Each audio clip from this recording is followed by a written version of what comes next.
E.F. Schumacher, or on and on, Marshall McLuhan. They don't know who these people. Maybe you don't know who these people are. It's important, but if you do, and you do care about that lineage and that story, maybe people are eating tofu around the world, but they don't know where that comes from. They don't understand. They don't understand what granola is. You know, they just get little threads of it. They don't understand that it's part of a living culture that millions of people in this country hold on to in a certain way. So I'm asking you over these next few years to decide what it is from your culture. I remember making apple pies in Varanasi, India. Oh my God, all the cooks were sitting around writing it down.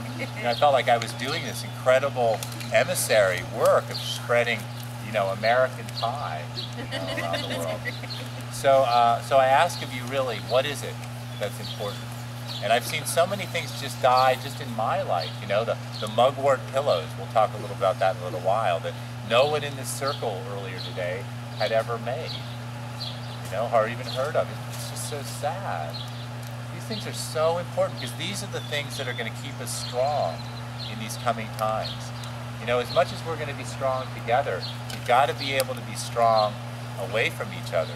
You got to be able to be strong out in the forest, out in the woods. These need to be your friends. All around us, we're surrounded by friends and allies. Those of us who walk today, hopefully you feel that a little more. We looked at, what, 20, 30 plants today that we could eat and we could use as medicine. That was just the beginning. That was just a little taster. You need to understand, this is just the beginning of this work. It's a little walking towards the future. And so, you know, after 10, 11, 12 years of doing this, I was starting to feel a little lonely. You know, I could talk about the dandelions and all that, but I couldn't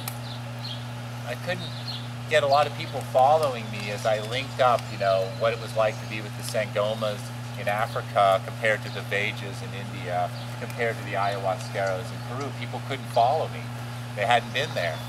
And it was just getting lonely. So about 2 years ago, I decided that I needed to do a piece of work that wouldn't be the end, but it would be kind of a threshold along the way, so I could articulate some of the work I was doing. So we can more, because it's not about me, it's not about all of us, it's really about everyone.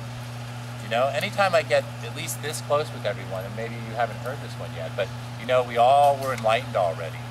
You know, in another life, I'm not sure how much of us we did it together, but each one of us went and sat in the cave and understood about enlightenment in another life, and we learned this really important lesson. And that's why we're still here, is it's not about getting there alone. You know, it's about all of us getting there. You know, and recognizing that we're here in Eden right now. And it's all taken care of, and we really each have a special piece of work to do. And you know what it is inside of yourself. And the way to it is through the connection of the plants and being with each other. That's the work that we have ahead of us. And the more you can feel empowered in that work, the more easily we can get there without suffering. You know, it doesn't have to be the collapse of Babylon. It can actually be the transformation, like the caterpillar to the butterfly. And that's what I think the future is. Not about surviving, it's about thriving. Really lifting up and becoming a human being. Hue being light, man being manifested, a light manifested being. That's really our birthright. And those beautiful Hindu pictures of the glowy, that's all of who we are. You know? And this is a perfect time of day to see. You can look around the circle, you can feel it on the plants and the land, the aura, the life force energy that we're all part of. It's an awesome thing. So I went to this school in England, this really amazing school. You're seeing a little brochure come around called Schumacher College. Very small, delicate place. I don't know how long it'll be here, you know. It's a beautiful old college. It's in a building from the 1350s. Amazing to sit in a building from the 1350s. It's been here for quite a while, hasn't it? It's been around 16 years. So that's a bit of time, a little bit of time. It was named after E.F. Schumacher. Hopefully some of you know Small is Beautiful and haven't forgotten the lessons of that. It's an amazing place. Several thousand people come through each year and take courses from 1 to 3 weeks long. But they have this master's program in holistic science, and they allow 13 students to come into it each year. And they gave me the privilege of being one of those 13 last year's class that I finished. And you know, there were 2 Americans, 1 English person, the rest people from all Colombians, Australians, people from Switzerland. And English was the second language for most of the people in the class. And it was amazing. We had about 35 teachers in the year, as well as the thousands of people who came through, who were many wise people who came to listen to great people. I highly recommend you look into that if you're a traveler. They've given me the honor of being a short course teacher this year in October, and I'll be teaming up with an ethnobotanist named Nancy Turner from Canada, and teaching about ethnobotany and a lot of things that we're talking about tonight. So hopefully you can consider coming there or sending somebody who's in England to come and join us for that week. And so what did I do there? Well, I got my mind blown many times over, and I was given permission to take a small piece of my overall project and blow it into a focus that had meaning. And the part that I chose to do, which is, like I say, a piece of my work, is to emphasize the global village aspects of medicine. And so I took the 12 years of knowledge that I had gained at the time. I looked at over 100 books that had been written. I thought, simplistically, I thought I'd sort of heard of all the great people and seen all the great books on the topic that I was interested in. But when I finally was given permission to look, I was really humbled. I saw books on planetary medicine and planet medicine and world medicine. I was like, oh my God. And I'd open each one up a little nervous. Had someone already done everything I'd spent 12 years doing? And all I had needed to do was read this book? But fortunately, each time there was a little breath of room that, hey, maybe I could give a little sentence and something new.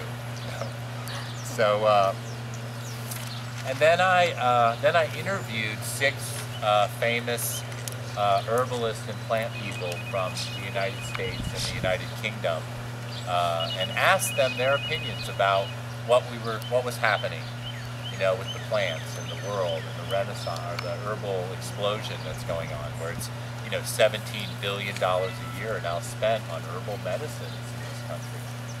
It's huge. And, not to mention all the ways people are using herbs that have nothing to do with money, which is, my preference in a lot of ways. And so I got their opinions. And then I did this questionnaire, and I sent this questionnaire out to herbalists around the United States and around the United Kingdom, and over 30 of them took that 2 hours or more to read and respond to that questionnaire. And I took that data and made I took that data and I started to read it and understand it and go in. It was amazing how rich it was. These people had over 15 years average experience working with plants. They were average 45 years old, and they had so much to share.